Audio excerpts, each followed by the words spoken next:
거센 비판을 받아온 명성교회 세습을 최종 인정하는 예장통합총회 재판국의 판결이 어제 나왔죠.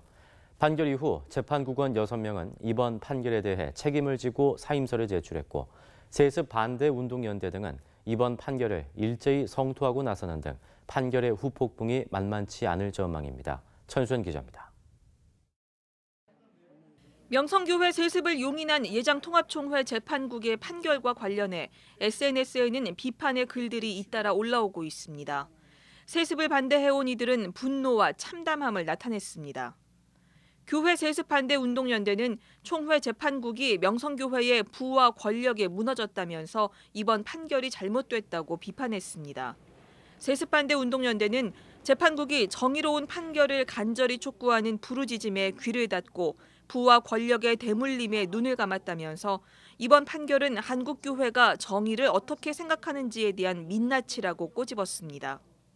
명성교회의 세습을 직접 겪으며 최일선에서 저항했던 명성교회 개혁파 교인들도 쓸데없이 길게 끈 판결의 결과가 정의롭지 못하고 충격적이었다며 슬픔과 분노를 느낀다고 밝혔습니다. 명성교회 세습 용인 판결이 자칫 세습금지법 무력화로 이어질 것에 대한 우려도 제기됐습니다. 세습금지법에 대한 해석을 새로 시도할 가능성이 높고 그래서 그 법을 폐지할 가능성이 이제 높거나 아니면 우야무야식으로 웬만한 세습은 다 세습이 아닌 걸로 규정할 수 있는 이스나마나한 법으로. 명성 사태를 지켜본 소망교회 김지철 목사는 장문의 공개 서신을 통해 김삼환 목사에게 교단을 떠나달라고 요청했습니다. 김지철 목사는 자신의 SNS를 통해 명성교회 세습이 결국 김삼환 목사 자신의 이기적 탐욕의 결과가 아닌지 물으면서 한국교회와 총회, 젊은 후배 목회자들을 위해 결단을 내려달라고 촉구했습니다.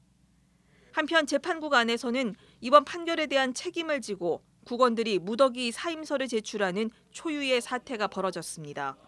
이들은 헌법에 분명히 있는 법조항을 지키지 못해 총회와 교계에 책임을 통감한다는 의사표시로서 사임한다고 밝혔습니다. 지금까지 사임서를 제출한 국원은 15명 가운데 6명으로 남은 재판국 일정에도 차질이 불가피해 보입니다.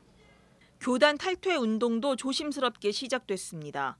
교회 사학자인 옥성득 교수는 재판국 판결 소식을 듣고 자신이 속한 예장통합 평양노회에 목사직 사임서를 제출했다고 SNS를 통해 알렸습니다. 옥 교수는 세습 인정 판결로 장로교회는 80년 전 신사참배 결의보다 더 큰 죄를 범했다면서 통합교단은 죽었다고 선언했습니다. 이번 판결이 가을 정기노회에서 바로잡혀야 한다는 지적도 잇따르고 있습니다. 김동호 목사는 9월 정기총회에서 명성교회와 동남노회, 총회 재판국의 불법을 바로잡고 정당한 치리를 해야 한다면서 총회마저 무너진다면 노회별로 총회 불복종 운동을 일으키며 함께 저항해야 한다고 강조했습니다. 양희송 대표는 유명무실한 제도 권력에 대한 심판을 강조하면서 9월 총회가 역사적 분기점이 될 것이라고 전망했습니다. CBS 뉴스 천수연입니다.